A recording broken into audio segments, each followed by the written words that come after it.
Thanks for joining us again for the next 20 Now. On my left is Mr. Michael Harmon. Hi, Joe. You look cold. Nah, I'm not so bad. All right. I mean, it's a mere 30 degrees in here, but I'm a male Minnesotan. That's true. That's true. You put me to shame. Every day. My name is Joseph Courtney. We are going to be reviewing some comics today. I read an old one. I read a very old one. A Golden Age book from 1949 called Candy, issue 13. Like many comics from this era, 40s, 50s, even in the 60s, there's 3 stories. By today's standards, they are horribly sexist, but for the time, they were on par. Her biggest concern in this issue, in the first story, is to become a ballerina to win a $100 prize in order to buy some jewelry, which her rival, Cornelia, she hears this plan, and so she goes and puts a deposit on him, and she's going to go try to win the thing. She doesn't seem nice. I'm not going to pretend like I'm a candy fanatic. This is the only exposure I've ever had to her.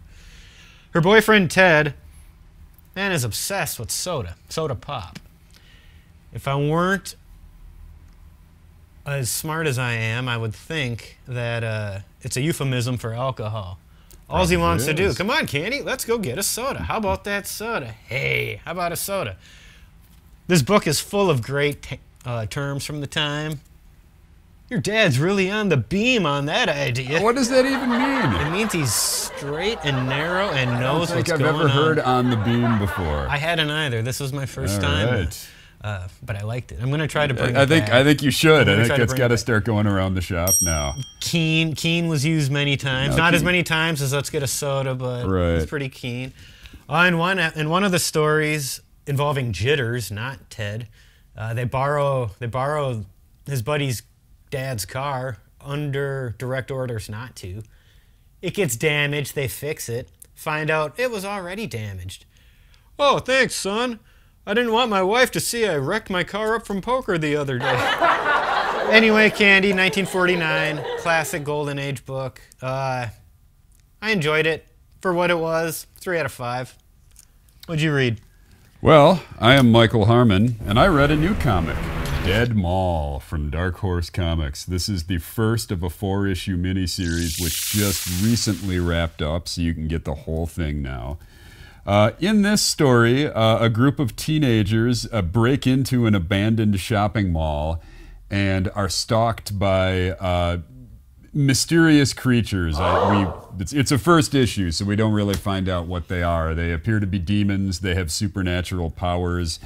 They can turn the mall into this like MC Escher style maze where like suddenly the escalator is up here and the food court is over here. The mall keeps supernaturally shifting configuration. Is it fully stocked? It is not. It's like empty.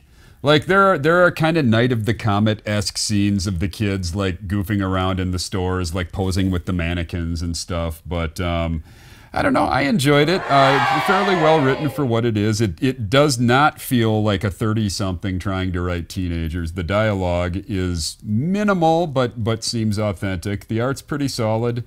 The end of the book, when the creatures reveal themselves, is genuinely creepy, and I will be continuing finishing the series to see how it wraps up. You'll read all 4? I will read all 4. So, Dead Mall from 2022 from Dark Horse Comics. Who wrote that one? Worth your time.